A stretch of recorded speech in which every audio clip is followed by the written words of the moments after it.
welcome back into another episode of the All Things Dead podcast, the podcast where we discuss everything in the Walking Dead universe. We talk about The Walking Dead, Fear the Walking Dead, and in future projects, we got a ton of them. The new Rick Grimes TV show will be coming out, Walking Dead City with Negan and Maggie, blah, blah, blah. All that good stuff that you guys know about, but we'll be talking about that. But welcome back. We're back. Continue on the last episode we talked about with Season 2, Episode 3. This one we will be recapping and talking about The Walking Dead Season 2, Episode 4, Cherokee Rose is the title. Last episode we saw how Shane sacrificed Otis to get medicine for Carl, made it back without Otis, and we have our group still split up from being on Hershel's farm and being at the RV. So we're going to talk about Season 2, Episode 4, Cherokee Rose. Make sure you guys like and subscribe to the Coach Steve Show YouTube channel. This podcast is a part of the Coach Steve Show. So if you go to that YouTube channel, go to playlist, you'll see All Things Dead, everything there. Try to split up into things in the playlist, so it'll be there for you. So just like and subscribe to the Coach Steve Show YouTube channel. The podcast can be found on Spotify and Apple. If you follow and rate it there, would be greatly appreciated. So Season 2, Episode 4, Cherokee Rose. We pick up right where we left off with Episode 3. Daryl and the group are finally seen joining Rick and Lori, Glenn, and T-Dog and Carl all at Hershel's farm. They bring the RV in. They finally join to check in on Carl, check on, see how everybody is doing. Carl is doing much better. One thing I want to point out that I forgot to point out in the last one was every time Carl has waken up, he is worried about something other than himself. He woke up in the last episode and wanted to talk about the deer he saw. He woke up in the beginning of this episode and wanted to talk about where is Sophia, Carol's daughter, who they still have not been able to find. So I want to point how amazing that is. Then we see a funeral being hosted for Otis. Everybody's piling rocks there. You know, there is no body, so they're piling rocks for a funeral for his grave. Shane looks a little more, I don't know if psychotic's the right word, but when he shaves his head, still has the same look on his face that he is still struggling, which we all know what happened, how he sacrificed Otis, but he has not told anybody. He's still seeing this struggle. Otis's wife has asked Shane to give a story about Otis, to speak about Otis, because he was the last one there. Shane gives a story. Just this story. And at the beginning, it's true, talking about how they were surrounded and they were covering each other and they were trying to get out. That part's true. And then, you know, you're sitting there waiting, okay, let's see where he goes. And he gets up to the point where they're running. They're only down to their last couple bullets. And Otis looked at Shane. He goes, Otis looked at me, gave me stuff and said, save the boy. You know, save him. This is for him. And this, the way he's telling this story as a viewer, you're like, that's complete load of crap. But the camera keeps going to Lori and Rick. And the look on their faces is really hard to distinguish. And can they tell he's lying? Can they tell he's just not giving, whether necessarily he's lying about everything or what's he hiding? Lori really gives that look. Rick just kind of gives, I don't even know if it's a look of he can tell he's lying, because you got to remember they're friends. They went to high school together. In the last episode, Rick told a story about Shane in high school, so they've all known each other for a long time. And so it's very curious to know if he's lying. Nobody else has really given him that look, but it's just curious, you know, the look that they gave him. So they have to move on from this funeral, and they have to get back to trying to find Sophia, which they have spent time on. They have not been able to find her in a couple days. Carl's fine, so they finally get this group together. Now we can start finally seeing a little insight into Hershel. Hershel asks them, you know, hey, if you're on my property, we're not going to have guns. this is what I'm asking you guys to do, as we can help you look for this girl. Here's a map of the area, and they could really organize this. He doesn't want guns on the farm. And it just continues this onion thing of disagreements and leadership style. Shane doesn't agree with the guns because like I said in the last episode, Shane is kind of letting this world take him over, whereas Rick is looking to Hershel and saying, this is your place, we'll respect it, we won't have guns here, but we do want an overlook with a gun. Dale has this not really a sniper, but this long range rifle that he can overlook and protect, and Hershel agrees to this. So again, this is just more of butting heads that we see with Rick and Shane and a couple others. Andrea doesn't agree with it, but just like Lori, Andrea's not one of my particular favorite characters. As I keep watching this, I go, is there a way to get rid of Lori? Is there a way to get rid of Andrea? I don't like either one. Andrea complains a lot. Andrea likes to overreact to things. Lori is just two-faced, and just in a way, maybe she kind of acts stuck up too. They both kind of act very similar. But yeah, I don't know. But we still see this continuing on with this onion. You see Daryl really want to go after Sophia. Rick cannot go out and look for her, and neither can Shane. Shane has his bad ankle. Rick has given so much blood that he would pass out, and he's not too much. So Daryl still wants to go out and look for her. They'll really organize on a map to go find her. So you're starting to see a real search party being formed. Then we get Shane and Lori back talking together. I sound so excited watching it to talk about that one. Shane asked Lori, did you really mean it when you said you wanted me to stay? And she said yes. So he's all giddy and saying, okay, I'll stay. And just more hatred for Lori. A big thing to recognize in this episode is Hershel lets Rick know that he doesn't want anybody in the group thinking that staying at the farm is permanent. They don't really allow outsiders in. And when Carl is ready to travel and they find Sophia, they need to leave. He doesn't want them staying. He doesn't mind helping, but they need to leave. Everybody needs to leave once this is done. And then, so this episode, basically, if you want to call it a filler episode, we can, because there's more, I guess you could call it more settling down now, even though they still want to go find Sophia, and they still want to do things like these last couple episodes. It was just bang, bang. You had this horrific thing. Now, I'm not saying Sophia being missing isn't horrific, but this is what you kind of call a filler episode. Basically, in this episode, we're not going to keep going back and forth. They find out for water that they have different wells on this farm. Dale and T-Dog go to find this well, and they see this humongous walker in there. Look like he's been in there for a while, and they've got to figure out how to get him out of the water. So when it rains, they could filter, they get fresh water in there. If not, it's going to be contaminated, and they don't want to drink it. Well, in order to get the walker out, they got to get a rope on it. They send Glenn down with the rope to try to get on there, and the walker almost gets Glenn. Then they're pulling the walker out. The rope splits him in half. The half falls in. So now the water's contaminated. This is what we call a filler spot of like, how can we fill this 40-some minute time? That's all I got from this. All I got from this was they tried to scare us with putting Glenn in there. It seemed like a waste of time, but they have to fill things up. It always can't be go, go, go, go. They have to fill certain things up. So we'll just skip over that. It flashes back and forth to different parts of the episode, but that part, you can skip that part. It's not hugely important. It's not something that I found entertaining besides, oh, you tried to kill Glenn, or, oh, this is what you think of Glenn because you almost potentially sacrificed him.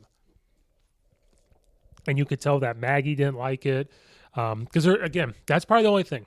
Maggie didn't like it. You saw this weird connection with Glenn and Maggie from the last episode of how they were talking and sort of kind of gravitating toward each other. And then they both are going to go off and try to find more medication in a small town near the farm. So this is something that we need to keep an eye on, because when you start seeing two characters get together, there's this weird connection and dynamic.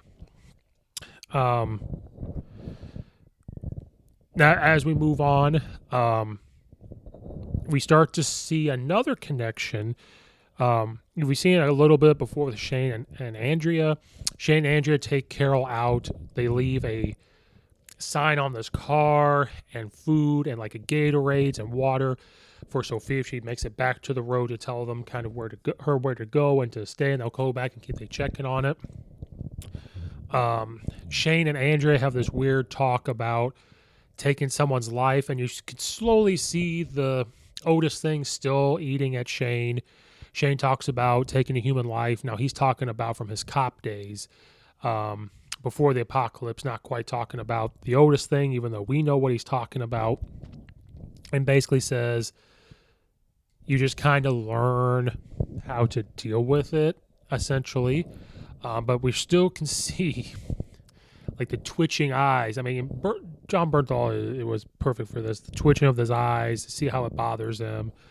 And just seeing this weird connection. They stare at each other's eyes, and you're seeing this connection. So now it's become, and we saw this before when Andrea wanted to leave with Shane, saying they're both outcasts, they don't belong there, and just more of the annoyance of Andrea, everything's about her and all that stuff, and this entitlement that she has.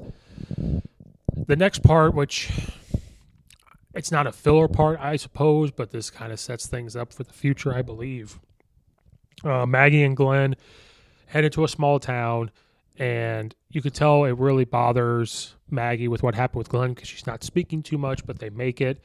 Now, before they left, Lori had asked Glenn to find a certain item. It's written on this paper saying it's in the child, or it's in the section. We don't really know what it is. We kind of have a hint towards it. I don't want to say it because we found out we'll find out later. But while you're watching this, you're going, what is she looking for? And it's a feminine product, so you're thinking, is it a tampon? Is it whatever? It is the apocalypse, but things still happen that they have to figure out if he can find it. While he's looking for stuff, Glenn picks up condoms, and Maggie finds him and basically says, "Oh, you think you can get with me that easy? You're pretty confident." And one thing leads to another, and Maggie basically says, "I have needs," and one thing leads to another, and bow, chicka, bow. That Glenn and Maggie, they do exactly what those condoms were meant to do. Back at the farm, while Glenn and Maggie are playing bouncy house, Rick basically goes to Hershel and makes one last ditch effort to say, please reconsider kicking them off the farm. When Carl is ready to go and they find Sophia, because he basically lets Hershel know, like, hey, you've been living on this farm. You don't know exactly what's been going on out there. Day by day we have to fight for food. Day by day we have to try to make sure we're safe. Traveling and everything. Like, you don't know what it's like out there, and we'll work here. We'll help, do what we need to do. Hershel basically says, while you guys are here looking for Sophia, while we wait for Carl, if you guys abide by my rules, he'll rethink his decision, but there's no promises, but he absolutely is going to rethink his decision. And so it just shows how Rick's still trying to be a leader, trying to stick up for all the people, trying to make sure they're safe. And, they've shown their hard work, and they've shown that they can do these things. So he'll reconsider them staying. Now, a big point in this, why this episode is called what it is Daryl goes off to look for Sophia. He finds a house, and he could tell that somebody has been there, so he doesn't know if Sophia found her way there or not. He comes back with this white rose for Carol, and again, we're peeling back the onion of Daryl, of what type of person he is. He acts like this big tough guy and this redneck in the first season, and now we're starting to see how he really kind of acts. And he tells Carol the story from this white rose, which is called Cherokee Rose, which is the title of this episode, and tells him how the Indians from the Trail of Tears, they kept losing people from disease and other things, and they kept losing their kids, and as they go on this trail, eventually these people just disappeared, and they don't know where they go. They just lost them. They always, and the eldest of the Indians in their tribe always prayed for strength, and they said when this was happening, they found this white flower that grew, and they said the legend was it literally grew from mother's tears into the ground. And he goes, now I'm not necessarily believing that all that is true and everything else. He goes, but this flower is pulling for your little girl that we can find her. And you've noticed in the past couple of these podcast episodes or these Walking Dead episodes, there's these weird connections between certain people. We talked about Shane and Andrea this time. We've had Shane and Lori. Now we have Rick and Hershel by themselves. We've had Maggie and Glenn. Now we're really having Daryl and Carol having this weird connection. No relationship thing like we just had with Maggie and Glenn, but you see this, I don't know if it's a friendship thing that's forming, but you're seeing this connection that he's really trying to help her, and she sees that, like he's one of the only ones that's going out and really trying to find her and everything. So you see this as well. We have Glenn and Maggie make it back after their fun time in Pound Town and trying to get medication. And Glenn gives to Lori the secret thing that she wanted to find. And a couple of things happened in the episode for me that weren't very important. A little bit of dialogue between Rick and Lori, but it wasn't anything astonishing, mind-blowing besides Rick gave Carl his hat and, they've both been shot, but it wasn't anything to me groundbreaking. But the one thing you're waiting on is, okay, what's the secret item? Is it tampons? Is it whatever? But she's hiding it, and immediately you think it's a pregnancy test. And that's exactly what it was. Lori goes out, pees on the stick, and it comes out positive, and that's how this episode ends. And right through your mind was this, this is kind of like another filler episode in a way. It doesn't really end with a cliffhanger, but when that happens, our minds immediately go to, is this Rick or Shane's baby? Now, Rick and Lori did their thing when he first got back, and we don't know the time frame. You've noticed in this show, we have not really had a time frame. We can assume it's been a couple days, but has it been a week? Has it been 2 weeks? Has it been a month since Rick's been back? Who knows? But immediately she's pregnant. After all this talk from the last episode to Rick about how does she want Carl to live? This is no way for a child to live. Well, now she's pregnant. Now she's going to have to figure out how to bring a child into this world. The biggest thing is they have hidden their relationship from Rick, her and Shane. Is this Shane's baby? Is it Rick's baby? More drama adding on to this group. They're about to be kicked out.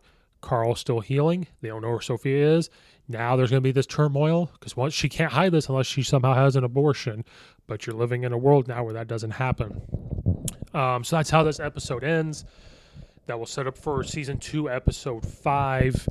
You can just feel that something is going to happen. They still have to try to find Sophia. They're going to have this inner turmoil of leadership stuff going on, decision making.